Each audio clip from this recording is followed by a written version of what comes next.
Welcome to Living a Full Life podcast. Join us as we explore health topics that encourage raising healthy children, living a healthy life, and living the best life possible. Now, here's your host.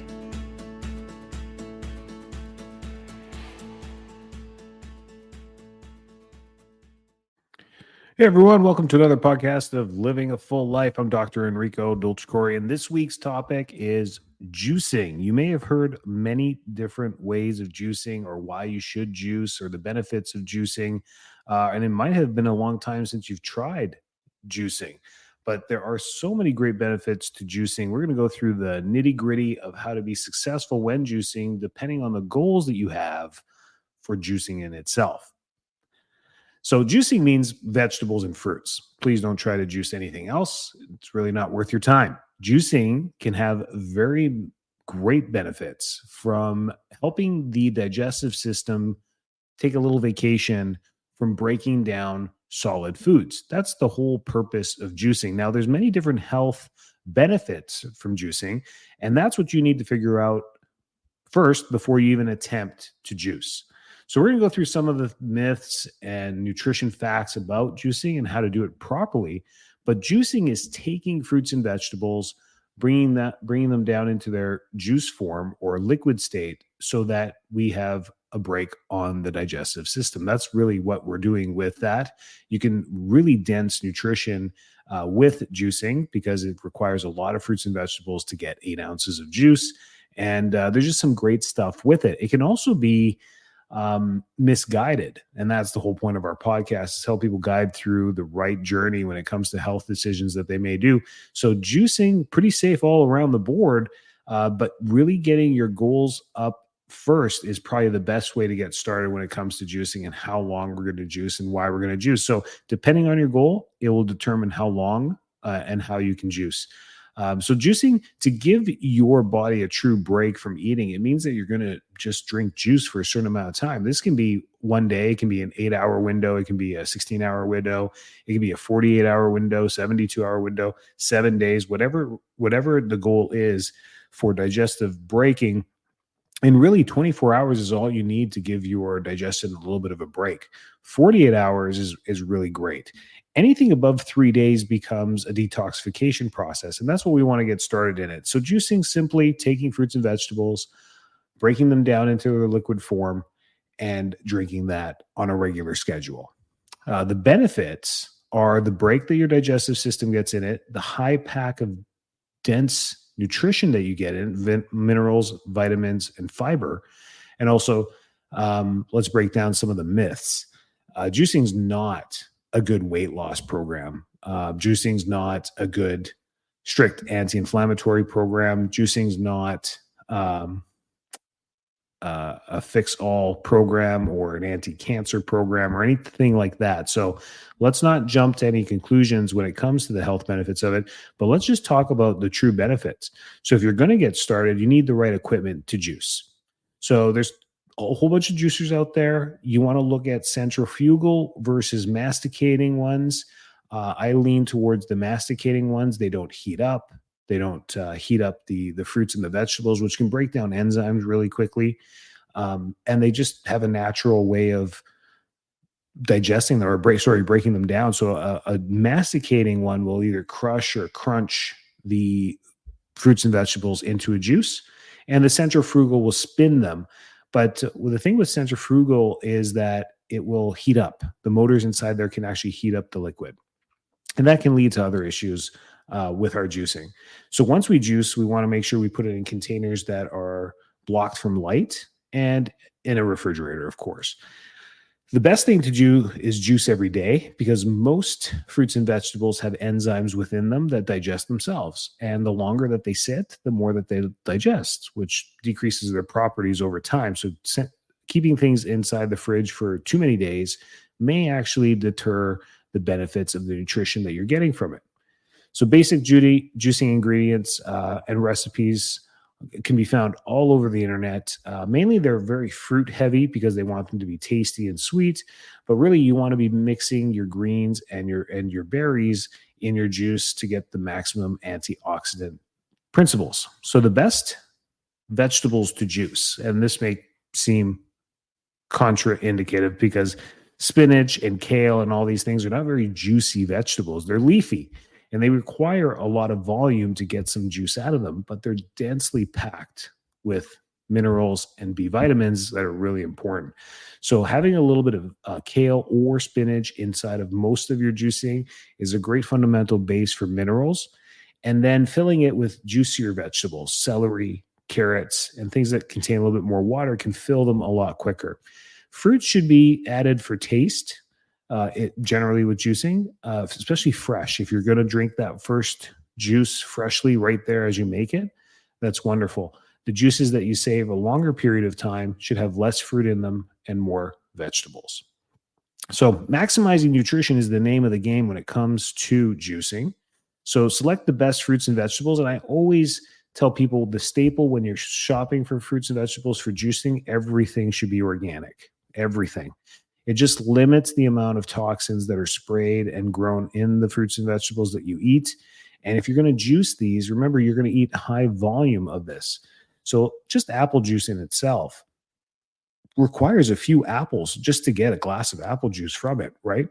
So you're going to need 8, 9, 10 apples to get a glass of orange juice. So if you're eating 10 sprayed in pesticide apples, that gets into your juice. Not exactly a very healthy juice to be drinking at that point once you've got 10 apples in there that are all non-organic. So organic, yes, it's a little bit more expensive, but the whole point of juicing is to create an anti-inflammatory environment for your gut and a break for it to digest.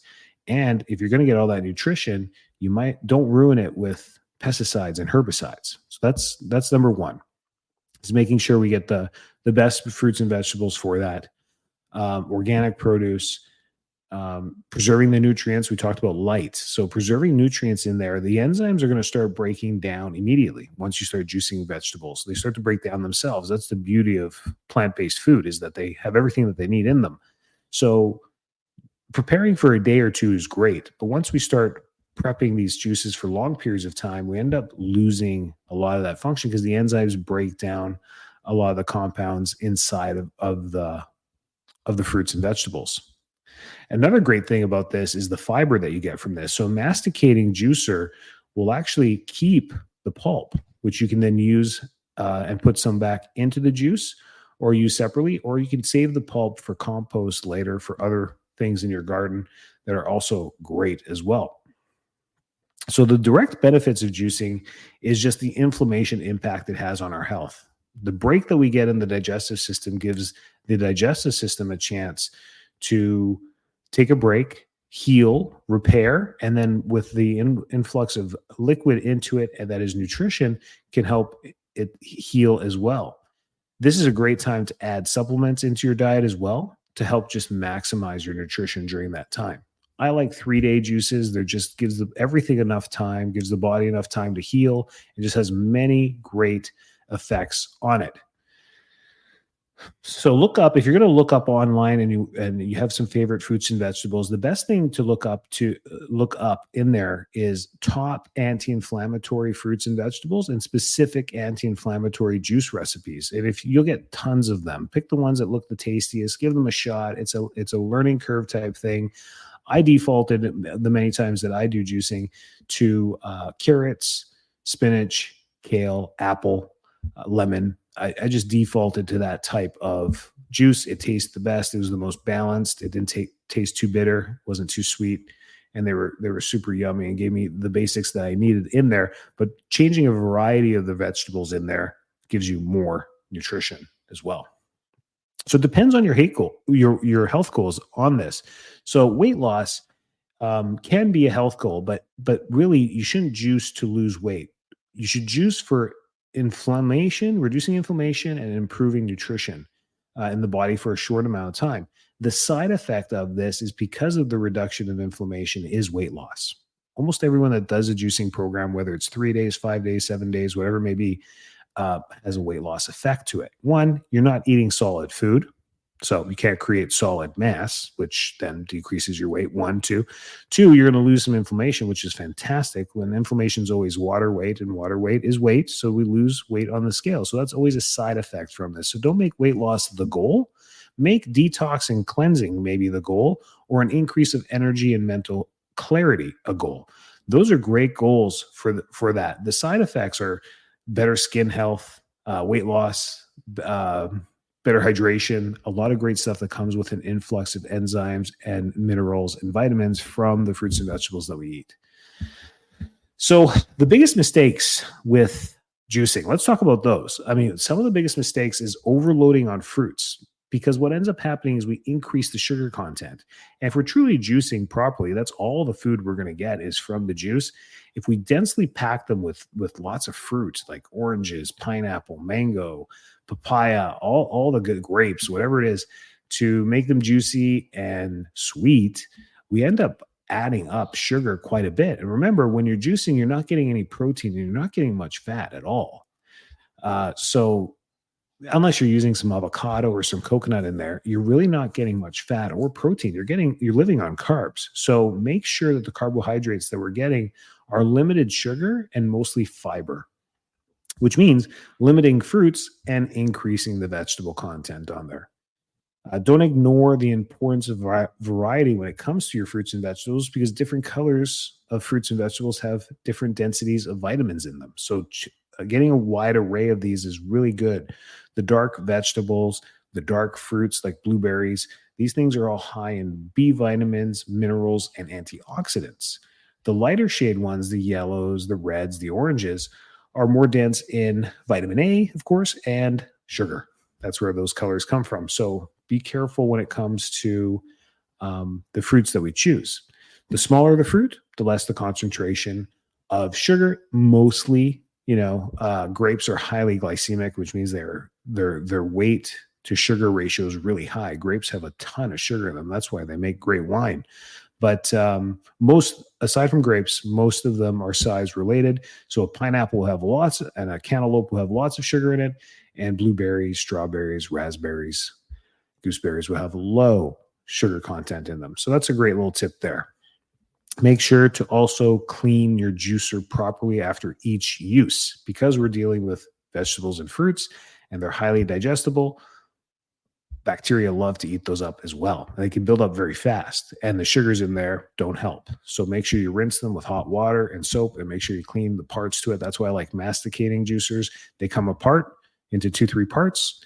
You run them through the faucet with some soap and water, and it's clean and ready for the next one. So when I sit down to juice, I'll juice for at least a day. So I'll make 4, 5, 6 full mason jars of juice all in one thing because of the cleanup. I don't want to be making one jar, clean up, another jar, clean up, even though it's probably the best way to drink them. But that's how you can prepare to be successful for 2 or 3 days. That's great. Some advanced juicing techniques would be combining juicing with smoothies. So maybe making it a little bit more fun, making it a little bit thicker, cold pressing your juices versus traditional juicing. And batch juicing and storage tips that we talked about was the light sensitivity to most vegetables. Light breaks them down, UV light breaks them down, sunlight breaks them down. So putting them in dark containers and leaving them in the fridge because the light turns off in the fridge is the best way to store them. Cold pressed versus traditional juicing. Cold press is a method to use below room temperature when we're actually pressing and crushing the juice out of this. This may be difficult for 95% of us out there to do that. So the traditional juicing techniques work just great. Cold press is used in many different food processing plants, mainly for mass distribution to us, like cold pressed olive oil is better than other ways to get olive oil. Cold pressed oils in general are better because they keep the integrity of the nutrition intact. That's the whole point of that. But may be difficult for many of us to do and get our hands on to a cold press method. Tons of testimonials about juicing. I'm a big advocate of it. It's a great thing to do routinely within your diet. Picking time. I know people who every month will do 3 days of juicing. They'll do it twice a year. They'll do their health break, or once a year they have a week where they just juice, almost like a fast, where they just take a break from food, but still get their juices in for nutrition. It's their anti-inflammatory week. They just do it annually, maybe quarterly, could be monthly, could be as often as you like. But juicing shouldn't be done permanently or for very long periods of time. Anything above 7 days seems to be a little bit more detrimental. Weight loss at this point then becomes lean muscle decay, which is bad. So we don't want to go too long with that. If you're currently in a process of bulking up or building muscle, juicing is not for you. It's just not a good time to do that because anything more than a day will start to decrease muscle mass right off the bat. So that's not good too. And we don't want to be adding synthetic proteins to this as well, like powdered proteins, because they're processed. And if you're going to juice, what's the point of putting processed food into your body, or a whey lean protein, or sweet pea protein, or whatever it may be, lentil protein? These powders are all processed. They're not giving you the whole nutrition like you get from the juicing. It's kind of contraindicative to do that at the same time. So long-term, not the best idea for that. But for inflammation reasons, such a great thing to do is juicing. So is juicing suitable for everyone? Absolutely not. A well-balanced diet is suitable for everyone. We need to be having our fats, proteins, and carbohydrates at every meal, 3 meals a day minimum. So juicing comes for healthy people looking for those goals that we're talking about. If you're diabetic, probably not a great idea to juice. If you're currently diagnosed with cancer, probably not the best thing to juice, but could be a wonderful thing with your doctor to start a juicing program with their supervision. Absolutely. Juicing versus a whole fruit and vegetable consumption, two different goals there. You're going to get way more nutrition from the juicing because of the densely packed juice that you get and how much more fruits and vegetables you actually have to juice to get that from than eating it. It's going to take you a long time to consume the whole fruit and vegetable consumption versus juicing. However, they're both wonderful to do. You're just going to need to eat a lot more whole fruit and vegetable to get that. So how often should you juice?